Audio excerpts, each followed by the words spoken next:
श्री शिवाय नमस्तुभ्यम। हर हर महादेव भक्तजनों, स्वागत है आप सभी का भक्ति सागर चैनल में।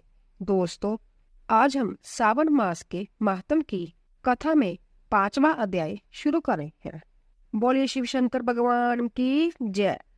भगवान शिव बोले, हे विप्र, कोटि लिंग का महात्मा तथा पुण्य का वर्णन नहीं किया जा सकता।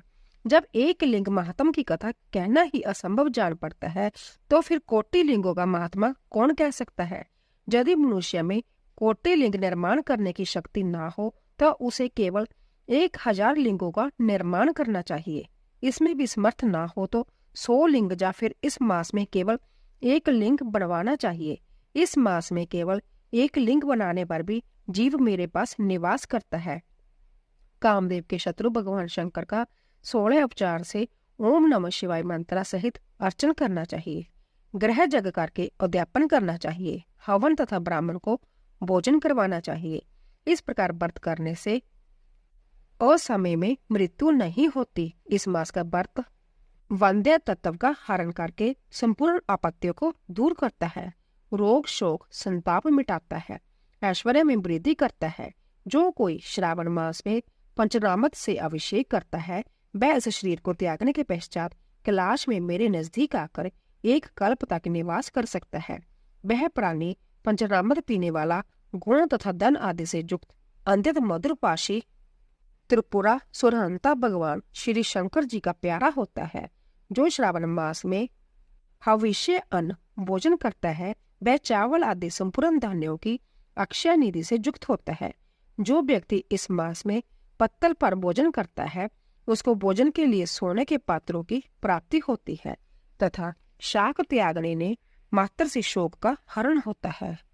और इस महीने में जो भूमि पर शयन करता है, वह कैलाश में निवास करता है। जो इस महीने में 1 दिन भी ब्रह्म मुहूर्त में स्नान करता है, उसे पूरे महीने तक नहाने का फल मिलता है।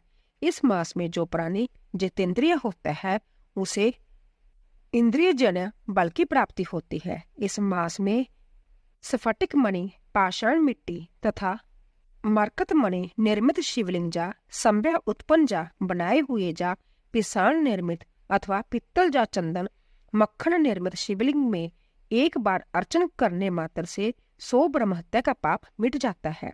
सूर्य ग्रहण, चंद्र ग्रहण या अन्य किसी सिद्ध क्षेत्र में लक्ष्य तप करने से जो सिद्धि कही गई है, वह श्रावण मास में केवल 1 बार जप करने से मिल सकती है। किसी दूसरे समय में किए गए नमस्कार तथा प्रदक्षिणा से जो 1000 बार का फल मिलता है, वह फल इस महीने में केवल 1 बार के नमस्कार करने तथा प्रदक्षिणा करने से मिल जाता है। यह महीना मुझे अत्यधिक प्यारा है। इस महीने में वेद पारायण करने पर सब वेद मंत्रों की अच्छी तरह सिद्धि हो सकती है। जो इस मास में श्रद्धा से सब अध्याय करता है अथवा पुरुष सूक्त के आलस्य त्याग कर 100 पाठ करता है, उसको ब्रह्म हत्या आदि अनेक पापों से छुटकारा मिल जाता है। इसमें रति पर भी संशय नहीं है।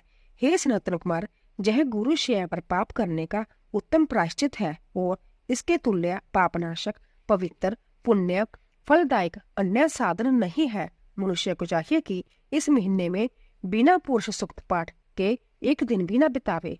जो कोई इसको अर्थवाद मात्र कहता है, वह अश्वमेव नरक हो जाता है। प्राणी को समिधा, चूरू, तिल और घी से ग्रह जग करना चाहिए। धूप, गंध, पुष्प, नवेद आदि के द्वारा अर्चन करना चाहिए। भगवान शंकर जी के रूपों का यथोचित ध्यान करके अपने सामर्थ्य अनुसार कोटि होम, लक्ष्य होम और अयुत हवन करें। तिलों का आति मंत्रों द्वारा हवन करना चाहिए। इसी को ग्रह जग का नाम दिया गया है। हे सनातन कुमार, अब मैं बार व्रत कहूंगा, ध्यान पूर्वक सुनो। इस संबंध में एक पुरातन इतिहास कहता हूँ। रमणीक प्रतिष्ठा अनुपुर में सुकर्मा नामक एक दरिद्र ब्राह्मण रहता था। वह भिक्षा पर भी अपना गुजारा चलाता था। एक दिन वह एक गृहस्थ के घर में भिक्षा के लिए गया। वहां कुछ स्त्रियां आपस में मिलकर रविवार का व्रत कर रही थी। उस ब्राह्मण को देखकर उन स्त्रियों ने पूजन सामग्री को शीघ्रता पूर्वक ढक दिया। उधर ब्राह्मण को अर्चन विधि जानने की लालसा थी। उसने उन स्त्रियों से कहा, आप सबने इस व्रत को क्यों ढक दिया है? आप सब साध्वी हैं, कृपा करके मुझसे इस व्रत की विधि कहिए। सम दृष्टि रखने वाले सज्जनों का तो उपकार ही स्वार्थ है। क्योंकि परोपकार जैसा दूसरा धर्म तीनों लोकों में नहीं है। मैं दरिद्र अवस्था के कारण अत्यंत दुखी हूँ। अंततः आप इस उत्तम व्रत का विधान तथा फल मुझे बताइए, मैं इस व्रत को करूँगा। स्त्री ने कहा, हे ब्राह्मण, यदि व्रत में उन्माद जा प्रमाद अथवा विस्मरण भक्तिहीनता जा अनास्था करोगे तो यह व्रत निष्फल हो जाएगा। अंत इस व्रत को तुम्हें कैसे दे? ब्राह्मण ने कहा, मैं ऐसा नहीं करूँगा। उसकी ऐसी बात सुनकर उन स्त्रियों में से एक प्रौढ़ स्त्री ने उस ब्राह्मण को उस व्रत की विधि बतलाई। उसने कहा, श्रावण मास में शुक्ल पक्ष के पहले रविवार को मौन होकर उठना चाहिए। शीतल जल से स्नान करके नित्य कर्म कर पान के पत्ते पर 12 परिधि वाला मंडल लिखना चाहिए। उसे लाल चंदन से सूर्य नारायण के तुल्य गोला आकार लिखना चाहिए। उस मंडल में संज्ञा नाम वाली स्त्री सहित सूर्य का लाल चंदन द्वारा पूजन करना चाहिए।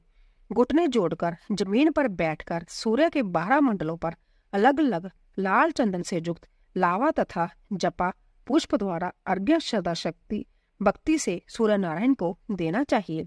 अर्घ्य को रक्तशत जपा पुष्प और उपचारों द्वारा युक्त करें। नारिकेल बीज और खांड शर्करा से युक्त सूर्य के मंत्र पढ़कर नैवेद्य देना चाहिए। सूर्य के 12 मंत्रों द्वारा स्तवन करना चाहिए। 12 बार नमस्कार करना चाहिए। 12 बार प्रदक्षिणा करनी चाहिए। फिर 6 सूतों को एक में मिलाकर उसमें 6 ग्रंथें लगानी चाहिए। उस सूत्र को भगवान श्री सूर्य नारायण को अर्पण करके उसे अपने कंठ में बांध लेना चाहिए। 12 फाल से संयुक्त दान बामन ब्राह्मणों को देना चाहिए। कुपात्र को इस व्रत की विधि नहीं बतानी चाहिए। हे विप्र, इस प्रकार व्रत करने से निर्धन धनवान हो जाता है, निसंतान पुत्रवान हो जाता है, कोड़ी का कोड़ मिट जाता है, बंदी खाने में पड़ा हुआ बंदी खाने से छुटकारा प्राप्त कर लेता है, रोगी का रोग मिट जाता है। हे विप्र, अधिक क्या कहूँ, प्राणी जिस जिस वस्तु की इच्छा करता है वह उसको इस व्रत के प्रभाव से प्राप्त हो जाती है। इस विधि से यदि श्रावण मास में 4 रविवार हो तो 4 व्रत करे और यदि 5 रविवार हो तो 5 व्रत करे। व्रत के पूर्ण फल की प्राप्ति के लिए अध्यापन करे। हे विप्र, इस प्रकार व्रत करने से कार्य सिद्धि होती है। वह ब्राह्मण उन स्त्रियों से इस प्रकार व्रत की विधि जानकर अपने घर को वापस लौट आया। उसने घर आकर अपनी दोनों कन्याओं को भी व्रत की विधि बतलाई। उस व्रत के केवल सुनने से और अर्पण तथा दर्शन मात्र से वह कन्याएं अत्यंत सुंदर हो गई तथा उसी दिन से उस ब्राह्मण के जहाँ लक्ष्मी निवास करने लगी। कई विधियों और कई तरीकों से उस ब्राह्मण के जहाँ लक्ष्मी आई, वह धन कुबेर हो गया। एक दिन राजा ने मार्ग से गुजरते हुए उन कन्याओं को अपने मकान की खिड़की में खड़े देख लिया। रूप की खान उन दोनों बहनों को देखकर वह देखते का देखता रह गया। वह उन पर मोहित हो गया। उसने ब्राह्मण को बुलाया और अपने लिए उसने दोनों कन्याओं को मांग लिया। ब्राह्मण ने भी प्रसन्न होकर उन दोनों कन्याओं को राजा को दे दिया। कन्याएं भी राजा जैसा पति प्राप्त करके प्रसन्न हो गई। फिर उन्होंने इस व्रत को किया तो पुत्र पुत्रादि से युक्त हो गई। हे सनातन कुमार, मैंने अवय उदय को देने वाले इस व्रत को आपके सामने कहा है। हे ब्रह्मपुत्र, जिस व्रत के सुनने मात्र से सब इच्छाओं की पूर्ति हो जाती है तो इसके अनुष्ठान के फल का क्या कहना। बोले शिव शंकर भगवान की जय। आशा करती हूँ दोस्तों आपको हमारी कथा अवश्य पसंद आ रही होगी। तो प्लीज जाने से पहले कमेंट बॉक्स में ओम नमः शिवाय, हर हर महादेव अवश्य लिखें। आप सभी का धन्यवाद।